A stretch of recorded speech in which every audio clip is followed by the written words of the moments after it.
Good morning. আবার একটা নতুন দিনে নতুন একটা কাহিনী নিয়ে। দূর যতদূর দেখা যাচ্ছে সব পাহাড় আর পাহাড়। আজ মেঘ, কাঞ্চনজঙ্ঘার মাথাটা কতটা আমরা দেখতে পাবো জানি না, ওগুলো দেখা যাচ্ছে হালকা হালকা। যাক, সেটা পরে দেখবো রাস্তায় বেরিয়ে। তো কাল রাতে আমি এই পথ দিয়ে গাড়িটা নামিয়েছিলাম। নামাতে গিয়ে একটু অসুবিধা হচ্ছিলো, কারণ এটা আমি দেখতে পাইনি প্রথমবার, লাইফে প্রথম টাইম এখানে এসেছি।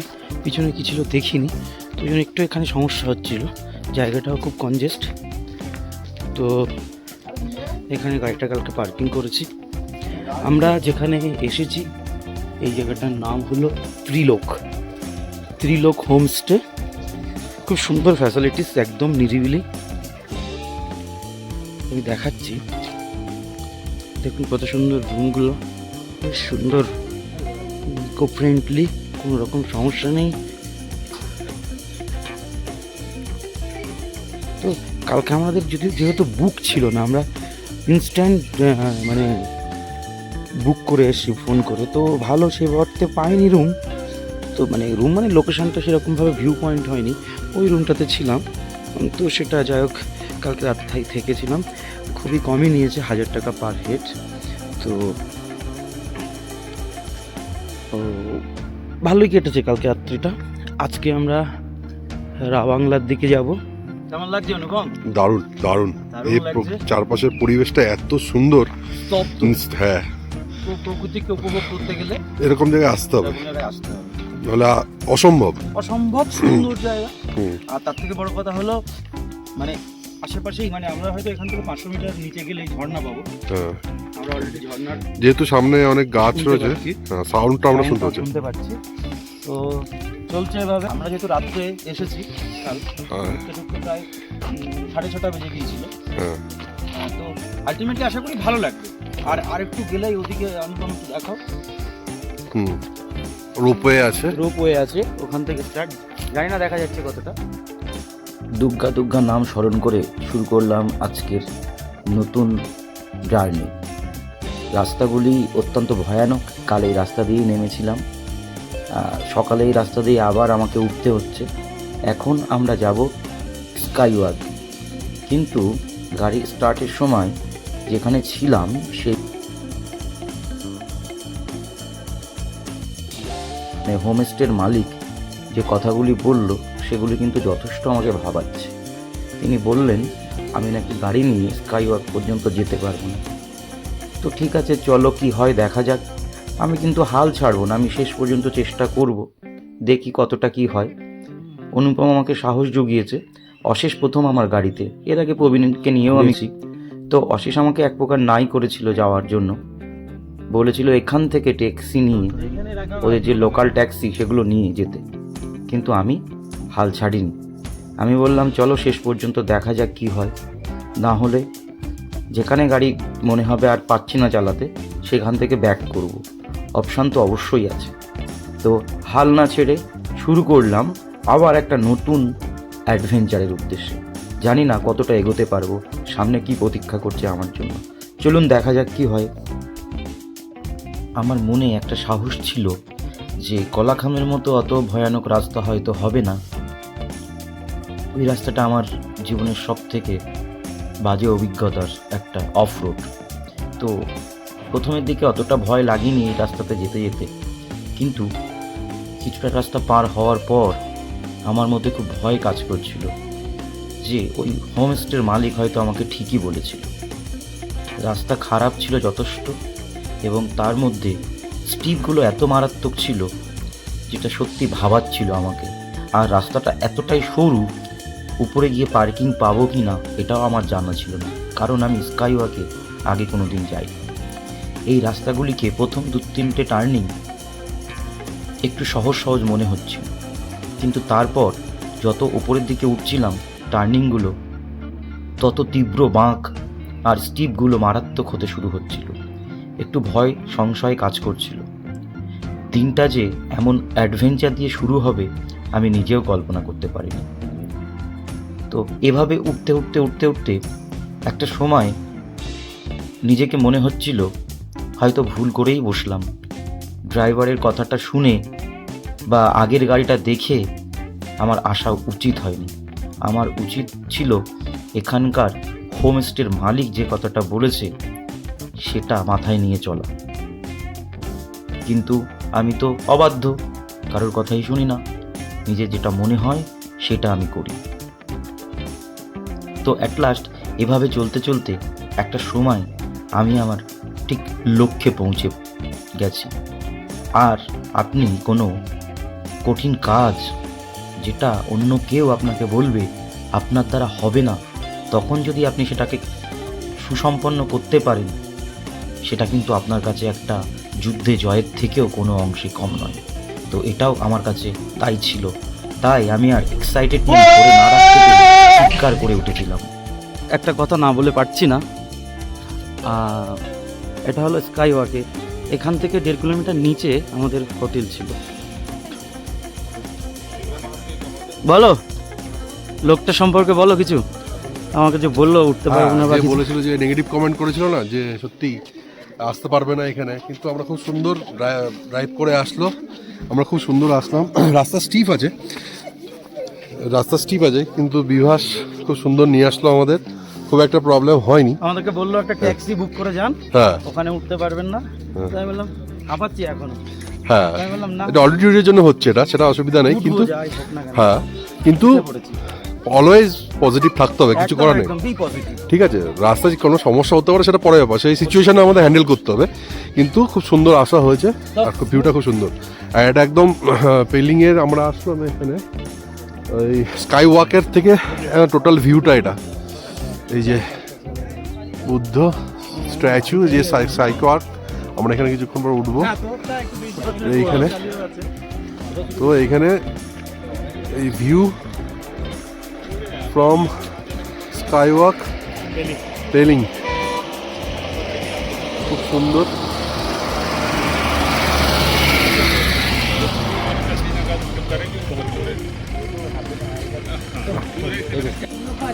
একটু অল্টিটিউডের জন্য ব্রেথিংয়ে একটু প্রবলেম হচ্ছে, আর আমি এক্ষুনি গাড়ি চালিয়ে যেতে তো সবে, আমার একটু মনে হচ্ছে হাঁপাচ্ছি। স্কাই ওয়াকের জন্য সব প্রসেসগুলো দেখাবো।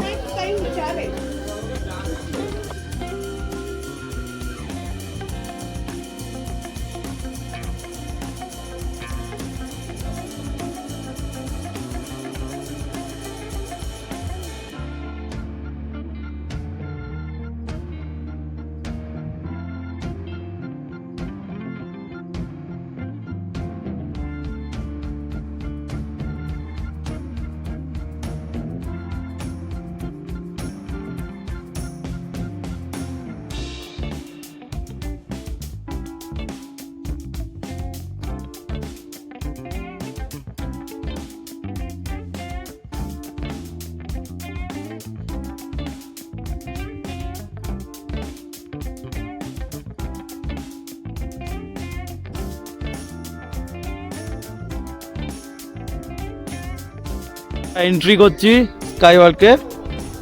বলো অনুপম, কি ফিলিংস হচ্ছে? ভেঙে পড়ে যাবে নাকি? ভয় লাগে নিচের দিকে তাকালে, যে বাইকটা যদি বাবা তাহলে ব্যাস, কত ফুট নিচে কি পড়ো আমরা নিজেরাও জানি না। ও মাই গড,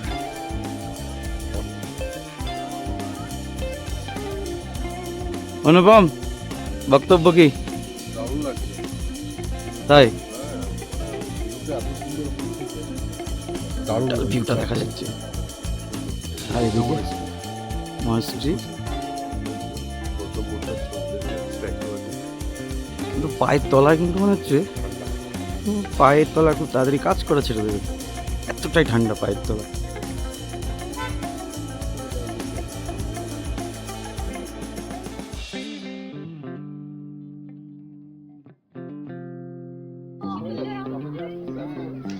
বিভাস কেমন লাগছে এখানে এসে?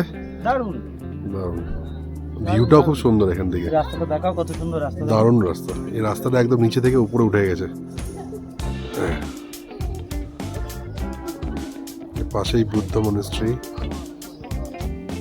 এখান থেকে দেখুন ভিউ অসম্ভব সুন্দর। এরপর স্কাই ওয়াকের ওয়ে,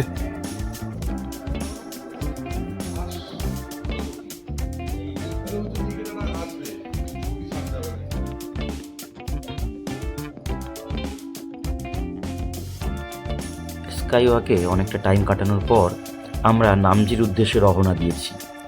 তো সেই রাস্তা ধরেই আমাকে আবার নিচে নামতে হবে।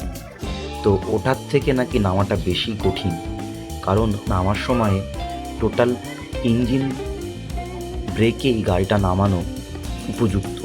কারণ আপনি যদি বারবার আপনার ব্রেক প্যাড ইউজ করেন তাহলে একটা সময় পর ব্রেক প্যাড গরম হয়ে যায় এবং ব্রেক ডাউন হতে পারে বা ব্রেক শুটা পুড়ে যেতে পারে।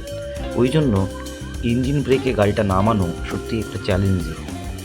তো আমি আগেও চালিয়েছি, কিছুটা ভয় সংশয় নিয়ে মোটামুটি এগিয়ে চলেছি। আর সত্যি কথা বলতে আমার যে 3 জন সঙ্গী ছিল তারা অত্যন্ত পজিটিভ মাইন্ডের এবং তারা আমাকে সমানে সাহস জুগিয়েছে। কোনো অসুবিধা নেই, তুমি পারবে, তোমার দ্বারা হবে। তো ঠিক আছে, এইভাবে এগিয়ে চলেছি অজানাকে জানতে আর অচেনাকে চিনতে আর পাহাড় মেঘের উঁকি দেওয়ার খেলা দেখতে। তবে অবর্ণনীয় সংস্মরণীয় শোভা পাহাড়ের মাঝখান দিয়ে মেঘগুলির উঁকি আর লুকোচুরি খেলতে খেলতে আমরাও আস্তে আস্তে রওনা দিলাম নামচির উদ্দেশ্যে। আজ আমরা নামচিতে থাকব, তারপর নেক্সট কি প্ল্যান হবে সেটা আমরা রুমে বসেই ডিসিশন করব। সত্যি বলতে আমরা কোথায় যাব, কোথায় থাকব, কি করব এমন কোনো প্ল্যান আমরা করে কিন্তু যাইনি। আমরা গিয়েছি যেখানে ভালো লাগবে সেখানে চলে যাব এভাবেই। তো এই ট্রিপগুলোর না কোনো শিডিউল থাকে না, এক বাঁধন ছাড়া আনন্দ। যেখানে মন হবে সেখানে থেকে যাব, আবার সেখান থেকে পরের দিন যাত্রা শুরু করব। এভাবেই মানে একটা সপ্তাহ যে কীভাবে কেটে যাবে, কোন বার কি দিন কত তারিখ এগুলো না আমরা একটা সময় পর 4 জনই ভুলে গিয়েছিলাম। এক অনাবিল আনন্দ আর পাহাড়ের কাছে কি মায়া আছে জানি না, বারবার শুধু হাতছানি দিয়ে ডাকে। আর তার হাতছানি যারা গিয়েছে তারা জানে উপেক্ষা করা খুব কঠিন। আমরাও পারি না, বারবার ছুটে যাই। এভাবেই টার্নিংগুলো ব্যাকগুলোকে অতিক্রম করতে করতে করতে করতে আগের মতো জায়গাতে নেমে এলাম। আসার পর শুরু হলো আমাদের এবার নামচির উদ্দেশ্যে যাত্রা। তো কিছুটা সমতল, কিছুটা এবড়ো খেবড়ো, কিছুটা ভাঙা, কিছুটা উঁচু নিচু রাস্তা পার করতে করতেই আমাদের গন্তব্যের দিকে এগিয়ে চলা। আর সঙ্গী ছিল এই নীল আকাশে তুলোর পুঞ্জি মতো ভেসে বেড়ানো সাদা মেঘগুলি। তারা অবিরাম ধারায় বয়ে চলেছে আকাশের এক প্রান্ত থেকে অন্য প্রান্ত। আর আমিও দুর্নিবার গতিতে এগিয়ে চলেছি নতুন নতুন জায়গায় পৌঁছাবো, নতুন নতুন জিনিস দেখব এবং ভ্রমণ পিপাসু মানুষগুলি জানে এই নেশাটি কতটা ভয়ানক। বারবার বারবার আপনাকে হাতছানি দিয়ে ডাকবে। আপনি চাইলেও সেই হাতছানি কখনোই উপেক্ষা করতে পারবেন না। যেমন ছবি নিয়েছো এটার একটা, নো হর্ন প্লিজ।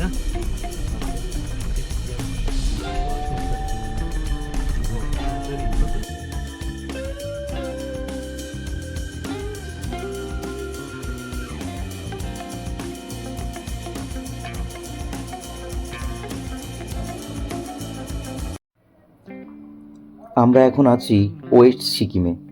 তো এখানে দেখার মতো যে জায়গাগুলো মেনলি হলো সিটকিয়ং তুলকু বার্ড পার্ক এবং আরেকটি জায়গা আছে রাবডেন্সে গেজিং, বা অনেকে আবার এটাকে গ্যালসিংও বলে।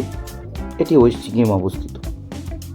তো আমাদের 300 মিটার পথ বলেছিল রাবডাংসি পৌঁছাতে, কিন্তু রাস্তায় গিয়ে বুঝতে পারলাম 300 মিটারটা কম করে 3 কিলোমিটার, তাও পাহাড়ের ওপরে ওঠা। মেন্টাল স্বাস্থ্য ভালো করতে গিয়ে ফিজিক্যাল স্বাস্থ্য যে কতটা দুর্বল সেটা অনেকটা কিন্তু প্রমাণ দিতে পেরেছি এখানে গিয়ে।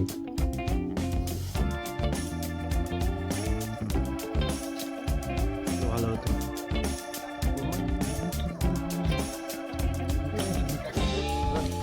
বলো দারুন। তো ঠিক আছে, শরীর কি বলছে? হুম। রুইন্স দেখার জন্য। এটা অ্যাকচুয়ালি সিকিমের রাজা অনেক আগে যখন ছিল তখন এটা রাজধানী ছিল। তার আচ্ছা, ধ্বংসাবশেষগুলো যে চারপাশে রয়েছে যেগুলো তারই ধ্বংসাবশেষ। হ্যাঁ, ধ্বংসাবশেষ, এগুলো তার কিছু জিনিস রয়েছে। এখানে নাকি কি ঠাকুর আছে, আসো দেখি। ওই যে এটাই ওদের আরাধ্য দেবতা নাকি? দেবতা, বিভিন্ন দেবতা আছে। আচ্ছা, তুলনা করি একজন শিব ঠাকুর মতন লাগছে, শিব ওর শিবাইয়া শিব আছে শিব ঠাকুরটা। ওরকমই তো যাক, লাগছে। সামনে দিয়ে পতাকা দিয়ে বোঝা যাচ্ছে না। তো এগুলো যার যার মনোবাঞ্ছনা পূরণের জন্য বাঁধে নাকি? Wish পূরণ করার জন্য। আচ্ছা, অসাধারণ সুন্দর কিন্তু চারিদিকটা। খুব খুব সুন্দর পরিবেশ, উপর থেকে যে দেখার ভিউটা অতিরিক্ত সুন্দর, খুবই সুন্দর।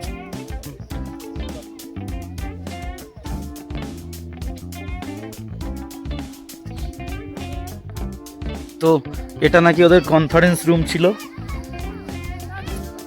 এখন এরা কনফারেন্স করছে।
মেঘেদের সাথে সন্ধি করে বহুদূর উড়ে যাওয়ার এক গল্প, যেখানে কোনো দিন রাত থাকা খাওয়ার কিছুই জ্ঞান নেই, অবিরামভাবে ছুটে চলা।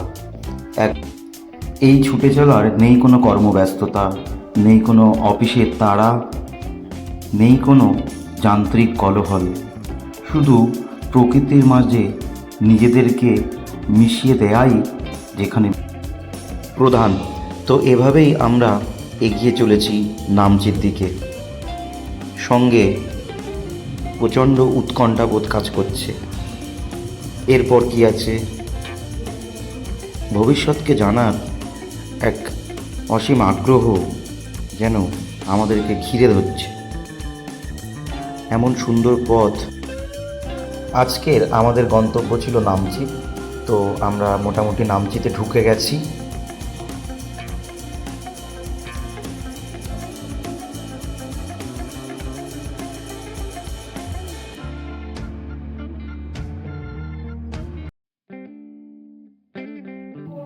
সন্ধ্যা সবে নেমেছে, আকাশটা এখনও নীলাভ। গাছের ফাঁকা দিয়ে গালিচার মতো যে আকাশটি দেখা যাচ্ছে, একটু আগেই কত সহস্র মেঘের আনাগোনা সেখানে দেখা যাচ্ছিল। কিন্তু সময় বাড়ার সাথে সাথে সব কিছু পরিবর্তন হয়। যেমন আমাদের রাস্তা, আমাদের ডেস্টিনেশন, এতক্ষণ পর্যন্ত আমরা কেউ ঠিক করিনি কোথাও থাকবো, কি খাবো, আজ রাতে কোথায় উঠবো। তো ফাইনালি আমরা ঠিক করলাম হিডেন কটেজ বলে একটি হোমস্টে। তো সেখানেই এখন যাওয়া আমাদের মেন উদ্দেশ্য। এগিয়েছি সেই গন্তব্যের দিকে। শরীর অনেকটা ক্লান্ত, কিন্তু মন কিন্তু সজীব এবং উদ্দীপনাযুক্ত। এরপর কি আছে, এরপর কি দেখব, কাল কোথায় যাব, কোথায় থাকব, থাকার থেকে বড় কথা কি দেখব, কখন নামছি রাস্তায় আমি কাল গাড়ি চালাবো, এই উৎকণ্ঠা বোধ নিয়ে ধীরে ধীরে এগিয়ে গেলাম আমাদের পরের যে হোমস্টে হিডেন কটেজ তার দিকে। আর পাহাড়ে সন্ধ্যা নামার সাথে সাথেই সমস্ত অ্যাক্টিভিটিসগুলো বন্ধ হয়ে যায়। এটি হলো আমাদের সেই হিডেন কটেজ হোমস্টে, খুব সুন্দর ডেকোরেটেড। আমরা গিয়ে কিছুক্ষণ ফ্রেশ হয়ে রাতে ডিনারটা খুব তাড়াতাড়ি সেরে নিচ্ছিলাম, কারণ কাল আমাদের আবার নতুন পথের উদ্দেশ্যে যাত্রা। তো আমরা এখানে একটা নতুন ডিসিশনও নিয়েছিলাম, আমরা নাথুলা যাব ঠিক করেছি। তো তার জন্য আমাদেরকে যেতে হবে গ্যাংটক। এখান থেকে কাল অনেক সকালে গ্যাংটকে পৌঁছাতে হবে নামচি হয়ে। তো কাল কি হয়, কিভাবে যাই, নামচির রাস্তা কেমন, কোন পথ ধরে যাচ্ছি জানতে হলে ফলো করুন।